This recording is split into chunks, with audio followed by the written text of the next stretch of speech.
This is episode 245 of the Rio Grande Foundation's Tipping Point, New Mexico. I'm Paul Gessing. And I'm Wally Drangmeister. I'm president of the Rio Grande Foundation, Mexico's free market think tank. You can find out more about the foundation at riograndefoundation.org. Wally, it's been another tough week in terms of cases of the coronavirus, and unfortunately, as the latest data seem to indicate, New Mexico's death rate for COVID-19 has been rising, as a bit of a lagger, but lagging the number of cases. And it's really unfortunate to see what's going on in New Mexico now with this virus. Yeah, no doubt about that. It is a very challenging situation. I guess, it was, I'm not sure it wasn't that it was expected, but it wasn't that it was unexpected. They made lots of contingency plans early on for the virus to go forward. And again, I know it sounds a little like a broken record, but they were going to flatten the curve. Well, the curve was flattened very much, but it's starting to look like just some of the impact now was not necessarily eliminated until or unless a vaccine comes, but was just delayed a bit. And so I think the healthcare system still has resources. Not that there aren't challenges there, but yeah, it's not good, but I do think it is, what should we say, not hopeless and not, it's one of those, I don't want to say it's not a disaster, Paul. If somebody gets the COVID for them and they do it, it is for that person. But, in the midst of this pandemic, I do think that we are managing to hang in there, keeping going, keeping our lives going, keeping our economy going, keeping our healthcare system going in the face of ramped up rates of infection here in New Mexico, and particularly in the population centers of the state. This seems like Bernalillo County, Doñana County, Albuquerque, Las Cruces, they're leading the way with regard to what's going on. Yeah, the rolling average, 7-day rolling average is now in the mid 700 range. Going back to May, when actually, in terms of deaths, we hit our peak. We were around a couple hundred cases at the very peak, with the 7-day average in the mid 100s. Uh, Now, we could achieve a similar number in terms of deaths per day in New Mexico here, but we are still somewhat behind that peak. So we'll see how this all shakes out, but there's no question that uh, in terms of the virus's spread, we are at or close to the worst levels we've seen of the entire pandemic. Hopefully, the treatments, the therapeutics, the other improvements that have happened since the virus really took hold here in New Mexico back in April and May.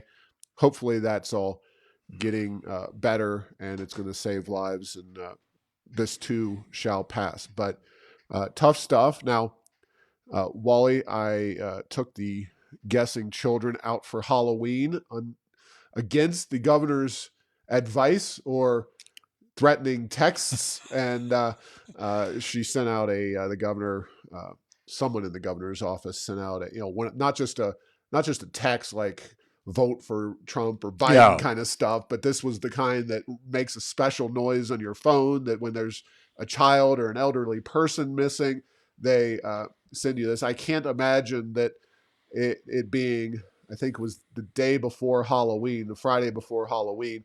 I'm gonna say this was not a, it was not a unrelated to the Halloween holiday, but Oh, I have that feature turned off on my phone. Thank goodness, because I hate that. It's that annoying. It scares the heck out of You don't you. want to know when the old people go missing and the children. And come on, No, Wally. I will know. It's one of those, Paul. I will know. Seriously, All it's right, one of those. If there's something I need to know, somebody will tell me. But I'm fair just enough. saying, I'm just no, and I got it. But you know what's interesting? That same notification feature. A daughter living in Hawaii, when they had the tsunami warning go off on the phone, when it was the false alarm, they entered the oh number wrong. So yeah, so I was, when you said that, I was hoping it wasn't to you personally. This was a little broader notification. Don't go trick or treating, right? no, the governor's text basically said, the virus is spreading at record levels. Stay home. That was the extent of it. It was very specific, very basic in general. But it was the day before Halloween, and I just suspect that it wasn't by coincidence. Well, two factors for trick or treating in our neighborhood. One, we had one group of trick or treaters, very cute, with their father, and they had these extendable kind of trick or treat, social distancing trick or treat things. So they would send that out. The other is there were a lot of people driving up and down the neighborhoods looking for the people who put the bowl of candy, on the front stoop, which we did not do. But there was a lot of drive by looking for candy, at least in our neighborhood. Yeah, well, we did it the old-fashioned way, and you can check out pictures and various other items relating to that online airesoфenchantment.com. Not only did we go out trick or treating, and folks who are regular listeners to this podcast may not be surprised that the girls dressed up as a wolf, a bear, and a fox, all Yellowstone themed outfits, which my wife Krista made herself, which is awesome. But we also, the night before, went to a local church that had a Halloween party. I hate to say this because I'm not going to let them out of the bag or throw them under the bus, so to speak. But this was probably the biggest gathering of people I've been around since COVID-19 that I was indoors for. We Right. were all wearing masks as everybody was required to, but it was significantly above the 5-person uh, mandate of the governor. And I also have a picture of that online. But it was a fun event for the kids.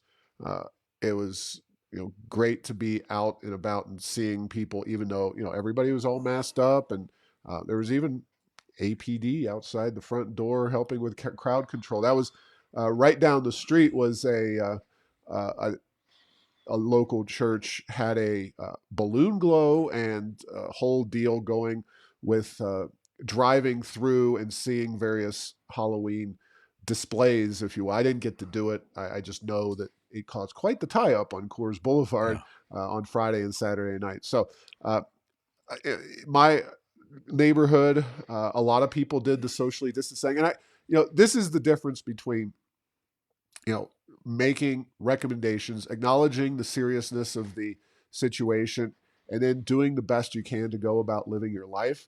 And the governor's, just stay home, stay home. That's all we can do. There were people, our family, we brought a big table out and had a bowl there. Now we had somebody watching it so that one person, one group of people didn't just take all of the candy and everybody else is SOL. We had some people that opened their doors and they did the whole tube thing where they dropped it out. I think it was more for show and for fun. But uh, one creative solution was that somebody had bags of candy like essentially on a clothesline run across their garage door, and they had their whole, entire house to make it look like it was some kind of monster, which was very Right. very neat creative. So definitely it wasn't the crowds were down from last year, but I also really want to give a specific shout out to people who went through the trouble of decorating and celebrating Halloween. They took their kids out trick or treating. There's so little normalcy right now in the world, and it's just great when people kind of step up and do things in a safe and thoughtful way, but they don't let people, whether they're well-intended governors or others intimidate them into kind of cowering in their basements.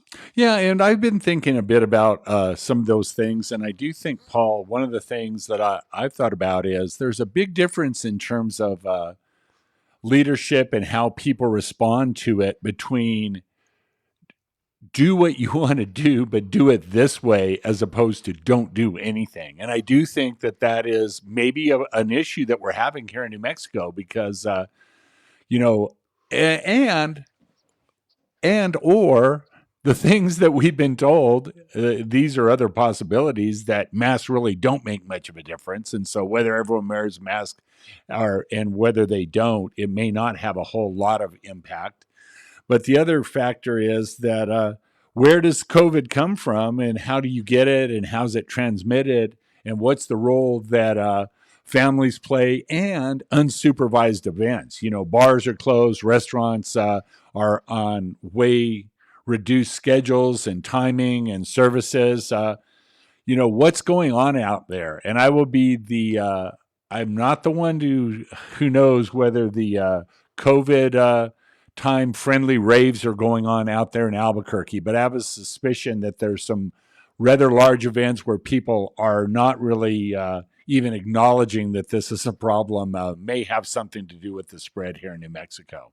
True, and yeah, that we could talk about human nature and all of that, but certainly, I think as we've said before, the governor's lockdown strategy has failed, and she has made some more nuanced statements and policy pronouncements in recent weeks. In fact, as of November the 1st, restaurants are now all required to have gone through the New Mexico safe procedures.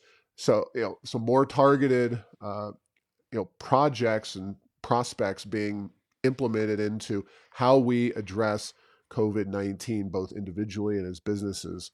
And with a lot of media reporting, kind of spreading fear, I was very pleased, and I'll give a specific shout out to Jeannie Nguyen at Channel 13. Halloween celebrations safely continue in Albuquerque despite pandemic.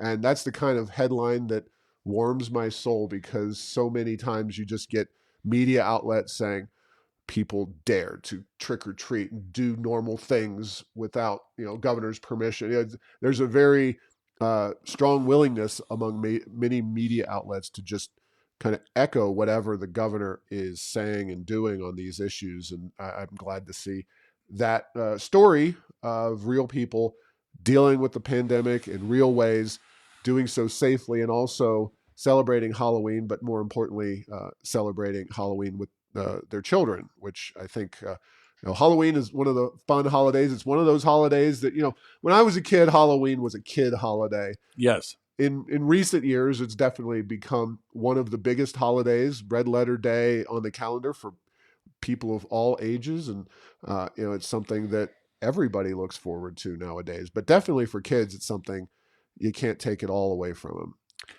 them. Governor did not do a pre-election press release last Thursday. She left it up to David Scrace and a few others, so there were no major changes.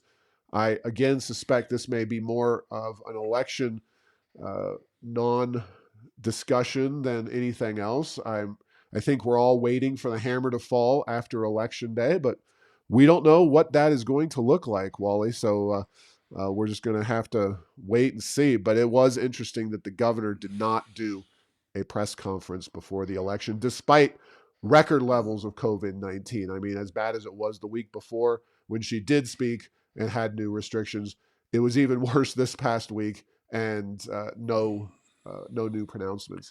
Yeah, in the way the cycle goes, the time schedule is 2 weeks, as I understand it, and this was an off week. And I just think probably a wise political move, not going out right before the election when everything she would have said would have been parsed, and I think she would have, frankly, faced a lot of political risk, not only locally but on the national stage, because she's been rumored to be a someone that might work in the Biden administration if he should become president. So I think she wisely stayed away from that in a non-event. It'll be interesting. The numbers are down a little bit from what they were a few days ago, which is good. And that's one of the things that we've seen everywhere. When the numbers go up, they eventually do come back down. They're cyclical. There's no silver bullet for this, but there are certainly a lot of things that can cause a lot of collateral damage. And then my final thought uh, for the day with regard to the COVID is a way different disease if you're 60, 70, 80 years old with heart conditions, high blood pressure, diabetes, overweight, as opposed to if you're a healthy teenager. It's a very different disease. And one of the things that I hope to see more of is protection of those and encouraging people who are in that situation to avoid to the extent that is possible and open things up and continue to keep them open for those that are less at risk for death and bad problems because we have not seen that yet in New Mexico, and that's something that I'm hopeful for. That I think that we talk about the science and we talk about the data. One of the things that goes into that is always the political science and the political data, but I do think that that's something that is worth further consideration as we work our way through the winter with the COVID-19. No doubt about it. And I did a recent conversation for the election, in advance of the election. I don't know how they found me. They must just have looked for somebody online from New Mexico, and Al Jazeera, the Middle Yes. Eastern media outlet, kind of a hybrid, if you will, but for myself, it was definitely targeted at exploring my own thoughts and my take on this election, and looking at more the national picture. Folks, if you want to go see a little different side of where I come from politically, you can go to Al Jazeera, ALJAZEERA.com, and Google my last name, guessing, and GESSING, and read a significant article there. I guess they did these profiles with voters from all over the country, and they got my explanations of who I voted for this year, as well as in years past, what drove my decision making process, and various other things and other issues that aren't being discussed as much, and why I think they're important. So if you are inclined, enjoy that. It was a fun experience, and it's a Middle Eastern media outlet, but of course they have a global reach, especially in this day of online media. So it was a fun experience to be able to do that. Wally, since we're gonna kind of go out of order here to keep things timely, uh, election predictions. Let's do those pretty quickly because we have a lot to talk about. Who do you expect to win the presidency? I have been all the science and data I have been looking at. I believe that Donald Trump will be reelected as president and serve a second term. All right. Well, I'm going to predict that Biden wins, but I do think it is a very, very tight election that has tightened significantly in recent days. Ron Ketty versus Ben Ray Lujan. Ben Ray. I'm going to pick an upset on that one. I'm going to say Mark Ronchetti. How about the House races, especially you think Yvette will take one for the Republicans in the Southern District? By 3 votes, as we say, barely. That's going to be I think that will be exceedingly tight. I think she will. It'll be a squeaker, but I think she'll come out on top on that. I actually agree with you. And I would also say that while uh, Michelle Garcia Holmes ran a fantastic race here in CD1, uh, it's unfortunate that district, I just think, has gone to the left to a significant extent, and it's going to be very difficult for her to win. But boy, I think she gave a great effort in that particular race, and it's tough to see how anybody could do better. And I would also say the same for Alexis Johnson. Well, I didn't get to meet her during the campaign, in that northern district, CD3. That's another tough race. And if the Democrats don't split their votes, it's real hard for a Republican to win that. But she did a fantastic job in that race as well. And who knows? Deb Holland is, the one thing she does well is she keeps her head down campaign season time and doesn't give you a lot of juicy nuggets and speaking materials and film that makes her look like somebody who the voters are going to turn against. She is as left can get in the U.S. Congress, though. Deb Holland is. Yes, and I agree with you. But her online persona, her statements, particularly in election season, get toned way down. And frankly, the performance, Democrat to Republican of that district, it's a very Democrat performing district, and so you maybe don't have to say anything, or the less you say in some cases is better off, because, like you say, you don't give your opponent something or the other campaign something to hold on to that might take away voters from you. Now, almost as critical as the presidency is control of the U.S. Senate. Which party will take or maintain control of the U.S. Senate, Wally? We're gonna judge ourselves, by the way, on this next Oh, one. there will be a report card. Is that correct, Yes, Paul? I will say the Republicans will be, and they need, and it depends or will who. it be a 50-50 Well, and split? if it's 50-50, then whichever party is in power gets to break the tie as the vice president, if I understand. So I Mm-hmm. will say that the Republicans, 51 or more seats. I agree with you on that. I do think that people generally in the United States have concerns about giving one party or the other total control.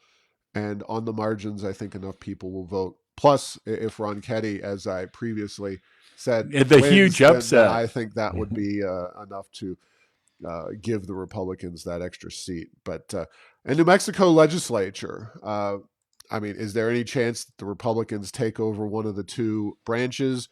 Or are you thinking that Democrats maintain the majority, or do the Republicans eat into the majority but don't get it in either house? I think I'm going to make a bold prediction, which may be as bold as your Ronchetti, that the Republicans will pick up a few seats in the Senate. So they will. There's no. I don't see any path for them to have a majority in the Senate, but I think they will pick up a few seats. I think that it'll be pretty close to the status quo in the House in terms of the Democrat to Republican breakout. I'm slightly more optimistic. I think that the Republicans will pick up both House and Senate seats, but uh, not not enough to really stop the train coming at them and by extension us of Democrats, far left Democrat policies. Remember, these aren't the moderates, so to speak, the John Arthur Smiths of the world. This is the you're going to get our progressive policies and get them good and hard, as loosely quoting H.L. Mencken. All right, so let's move on. Next, I had the pleasure to talk to Dan Boyd at the Albuquerque Journal. Offered an assessment in that paper in the Sunday edition of the governor's performance when it comes to COVID-19. Uh, it was somewhat more open ended or allowed me to be a little more critical than I've really seen many media articles be of the governor and her performance, and had some choice quotes in there for her. But overall, uh, there was a lot of, everything from the headline to New Mexico's science based approach to the idea that uh, the governor is going to continue, her leadership, and that she's going to be a truth teller in the sub headline, at least in the print edition. You can't really see that in the online version, but uh, I did get to call into question some of the core policies and beliefs that the governor has had in her COVID-19 policies. And I'll give Dan Boyd credit for kind of taking that on. But overall, it was, you know, most reporting has been pretty deferential to the governor. Yeah, that is true. Now, was that the report where they called you Paul Guessing, who doesn't wear a mask sometimes in public? Was that the? Am I thinking By about the same? himself, Yes, yes. by It was himself. it was worded very Hey, awkwardly. yeah, Yes, to make it look like I'm you're an anti-masker, anti-masker. which in fact I made sure to post a picture of our family at the Halloween deal inside at the church, in which my entire family is wearing a mask. Although now that I'm looking at the picture, my 4-year-old is not only turned away from the camera, but I believe she is wearing the mask just below her nose. But 4-year-olds really aren't fans of masks to an extent They're not. greater They're than not good most of on us. compliance in lots of They're kind areas. of libertarian or libertine. It depends on your views. Yeah. um.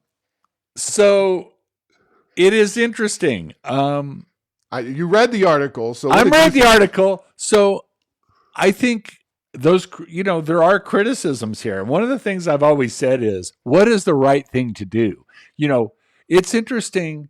This is the first pandemic where we have quarantined the healthy. That's starting to look less and less like that was a good idea. The Scandinavian countries who have been really ridiculed by the World Health Organization and the national US media and the international media is going the wrong way, their approach is starting to look pretty decent. And it's back to what I talked a little bit about earlier in the show, and that is they take more steps to protect those that are very vulnerable, but those that are not as vulnerable to horrible impacts, death, they've tended to let them go a little bit more. And so, is that what New Mexico should be? Let me. I'm. I like your stature, Paul. No one asked me in the newspaper what I would do, but if they did, that would be my approach. Strategies that protect the vulnerable, again, voluntarily, but make that happen. And those are things like in a school, for example. Let's get our kids back to school because we're seeing all the horrible problems that are happening Yep. with that. But if you're 60 years old or you have underlying conditions, there's still going to be online things that you can do. Let's do things like that. That is my approach. I think that's good. I think the article, like you say, was relatively good. Other than the truth teller, truth in science, science is still a hypothesis that's tested and then replicated by others as moving it forward. Not so it has been written, so it shall be done. That is not science, and so this. But the point I want to make to close my thought is this is a tough one. The science is not there. There's data, but it's not clear on what the right thing to do is. And then there's approaches. There's heavy-handed. There's very micromanaged versus high-level kind of rules of thumb. We're much more on the micro. And then there's the everybody is plays by the same set of horrible rules versus those that are less at risk having lesser rules and having a different set for those that are more at risk. Those are the things that are in play. They tend in this everything's political in the world to be very much about market and more freedom oriented versus more prescriptive oriented approaches to things. And there's no right answer at this point. There may be at some point, but we don't have that right now. But boy, New Mexico, uh, we're getting the double whammy. Double We've got whammy, our right? economy hurt very badly. We have Yep. high unemployment. Things are looking pretty bleak, and we have high COVID infections. Yeah, and as we discussed earlier, I think the folks giving out Halloween candy in that holiday environment often made adjustments without any input, without any discussion with the governor or any political agency. They found creative and innovative ways to distribute the Halloween candy, to socially distance, to have a good time, to try to keep as much of a sense of normalcy as possible. And I think that kind of nuance is often missing from either side. Now, I'm not saying that all the openers are as just screw the virus. It's going to happen. It's okay. We'll deal with it. Like I don't know what's going on in South Dakota or other states where they've had a more laissez-faire policy. What I do know is that the kind of 8 months of just fear-based one-size-fits-all. I will say that the last press conference the governor had, she was a little more nuanced. She was a little more let's target the problem areas, but in general, it's been a much more let's just do a one size fits all lockdown. And speaking of kind of that discussion, but as it pertains to tourism in New Mexico, we're already talking about bills for the 2021 session. And the governor has said that she is going to propose a $25 million special appropriation for the state tourism industry, some kind of stimulus package. Now, obviously, the details of this are to be determined. And Well, I we, have a question. yes, Why? I mean, it's one of those, does that contingent on people can actually come to our state? So, or that might be a 2023 stimulus. I'm not saying that in general it's a bad idea, but, it's one of those, when you're one of the most shut down states, what are we going to tell people? You'll want to come here someday. That right. you can use that slogan, by the way. Well, he or she, I'm sorry, the governor is obviously hoping to help those businesses out. I'm assuming, we're talking about payments from the state to various businesses, but tourism is not quite uh, it's not a well delineated area of our economy. Like oil and gas, we can kind of figure out Right. where oil and gas is and what businesses are in oil and gas, but every restaurant in our state is a part of our tourism industry. Cliffs Amusement Park, Hinkle Family Fun Center, and that's those are the businesses that concern me. Is they Yeah, haven't every hotel. every hotel. Some of these places haven't been open. Some of them, like hotels, have been much more dramatically directly impacted than other parts of our state. But any business basically that deals with the public, and restaurants are a big one because you try to find a table in a local restaurant during Balloon Fiesta and virtually any other time of the Right. year, and it's apples to kumquats. So uh, it'll be interesting to see what the specifics of this are. But I think Direct relief, I can see it. right, Maybe that's what it is, but it's one of those direct relief without any opportunity to grow your true. business is just delaying the inevitable. So I don't know. Well, we shall see what that looks like. And, of course, if the legislature is not meeting in person or the public is not able to meet with them in person, weighing in and kind of the entire role of the legislature is really called into question. Well, uh, Wally, it's been released this week, and just in time for the election, that the nation's economy at least has temporarily rebounded. We saw the GDP number rebound by 33.1% in the last quarter. Retailers have not just come back, but sales are even better than they were before the pandemic. So there's been some significant improvements. Obviously, New Mexico is really not a part of this, and it kind of is shocking how good some of these numbers are, considering that a big state. I mean, New Mexico national data, they really were kind of a blip on the radar screen. But California is pretty darn shut down as well, and that's one of every 8 Americans living in Right. Colorado and California. So uh, it obviously points to some incredible resiliency in the U.S. economy. Yeah, it certainly does. And just it's interesting when you have children in Arizona, Colorado, and California, you kind of get different perspectives on some details in terms of the economies and how open they are. And, from a tourism point of view, Arizona's been pretty open for a pretty long time. You know, when the mayor of Los Angeles closed down Los Angeles, every Angelino went to Phoenix and Scottsdale to hang out there, and that trend hasn't really subsided. New Mexico is still going to have to deal with our double whammy, the COVID whammy, and the fact that oil and gas is way down. It's not. It's recovered some. It's stable, but it's certainly not going to be the gravy train of the creator of quote unquote new money that the legislature gets to spend. They're going to be scraping together every dollar they can to try to keep the state going, and hopefully that means keeping the entire state going, not just keeping the government going. No doubt about it. And speaking of bad policies, retread policies, policies that have been voted down in our city, specifically Albuquerque. Uh, yes, Albuquerque City Council, once more into the breach, is going to consider a mandatory paid sick leave bill yet again. Uh, Good grief. Yeah, a couple points on that. One, there is a federal program that has COVID based sick leave. So, the crisis sick leave for the COVID is taken care of.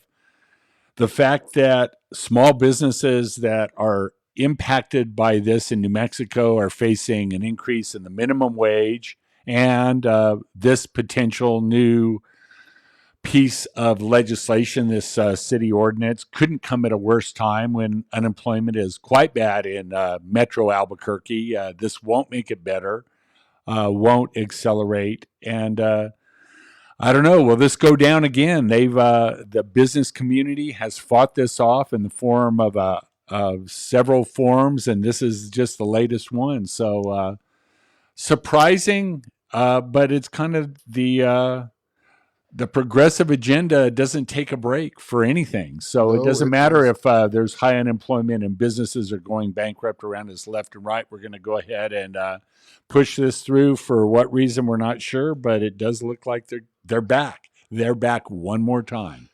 Councilors Lan Senna and Pat Davis are, of course, two of the most progressive left wing folks on the council, which is saying something.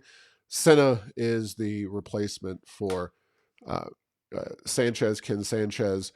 Uh, the idea is if you have 10 employees, which, of course, in many restaurants and smaller businesses, it doesn't take much to get to 10 employees.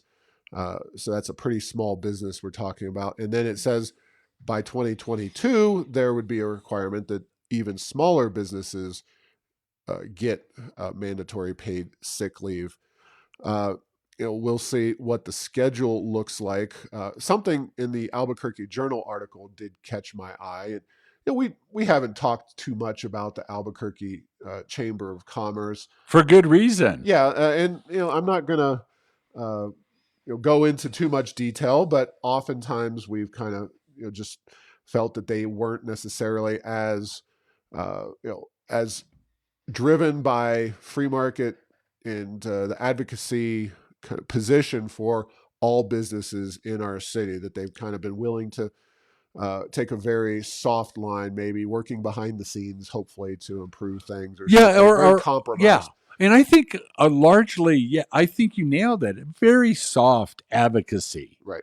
And sometimes soft to the fact that you couldn't even hear it, and not necessarily small business focused, tend to Right. be focused more on the P&Ms of the world, the Presbyterians, the large businesses that operate And in Albuquerque, and not the small ones. P&M's purchased by Avangrid, as I've talked about in the journal, and I think here as well. Could be a shift in their approach at Albuquerque's city council? But Terry Cole, I will give her a lot of credit in this article in the Albuquerque Journal when they're talking about the new sick leave proposal. She said many businesses are barely clinging to life due to the pandemic. This mandate could be devastating. Small businesses need help, not regulation, and relief, not higher costs.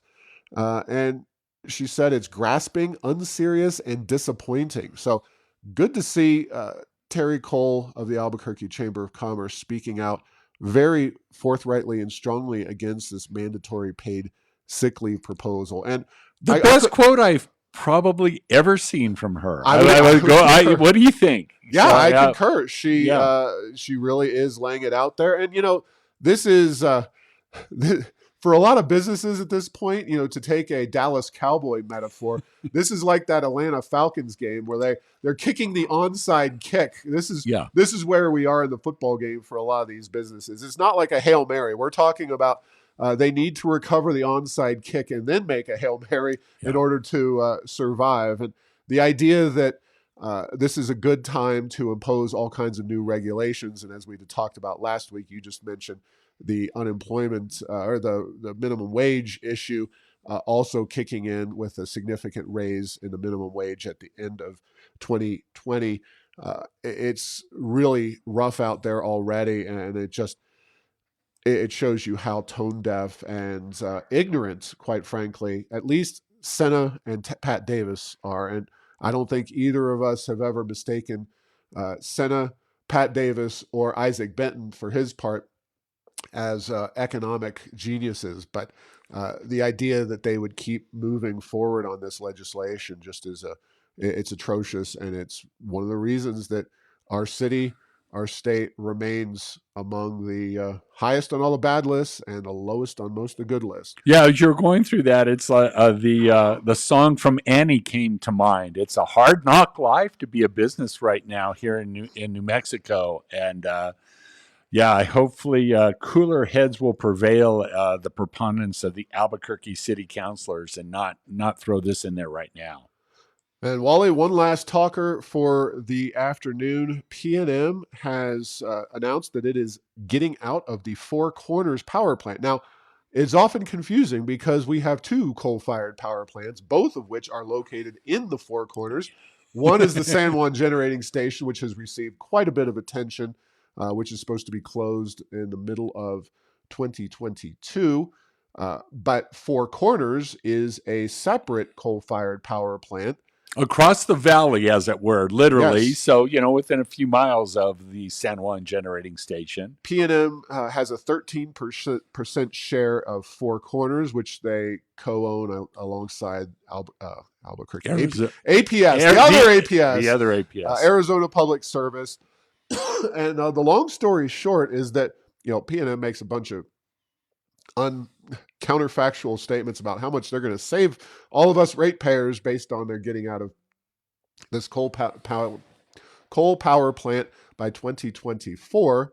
So they'll be out of coal by 2024, but they're going to sell this power plant to Navajo Transitional Energy Company, NTEC for short. NTEC. Now, Yep. this kind of gets into the environmental justice issue, and kind of debunking a lot of that, because the philosophy of so many predominantly white high income environmentalists is, oh, this is very unfair that we have these power plants located in or on Navajo areas, and yet the Navajos are the ones fighting to save this coal-fired power plant because of the tax revenues, the jobs, all the ways that people on that reservation survive thanks to these businesses doing business there, and they could be the saviors of this power plant.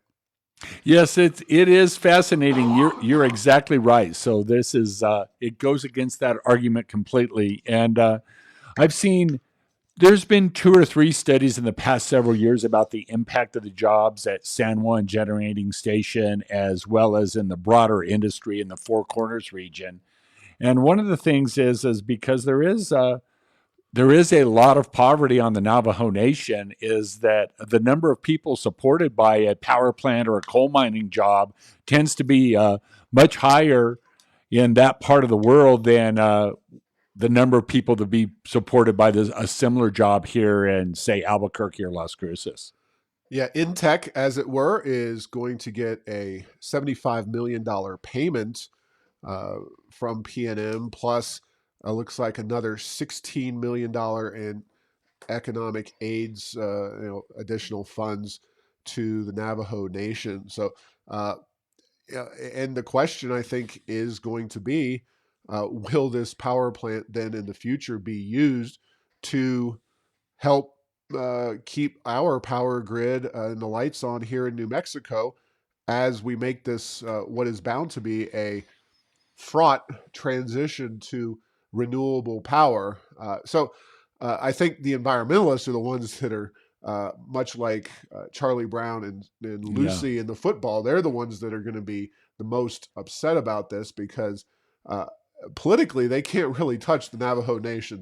That is a very until unless the Sierra Club starts running candidates for Navajo president and various other positions, these people know where their bread is buttered economically. They know what they need to do, and they're doing it. And that means keeping this coal-fired power plant going despite the environmentalist desires. Yes, and it's like the 1950s soap operas cliffhanger. Will electric prices really go down, as they say? Will batteries work? Will the lights go out? Will coal really die, or will it be born again with carbon capture? Stay tuned. For these are the electric days of our lives. There are a lot of issues to be put forth, and there's way more. At this point, I think there's way more politics involved than there is to pardon my French, data and science and economics and other things. So, yeah, the times there are changing. There's a lot of dynamics in here, and how it's going to turn out is far from a foregone conclusion. Although each party will have their own opinions on it, but the lights going out or rates doubling in New Mexico, both of those could have ramifications if and when that happens based on the path we're on right now. But considering the shutdown of San Juan Generating Station, now Four Corners, PNM getting out of that, the shift to Navajo power, Intech. All of those have been relatively quick. Avangrid buying PNM.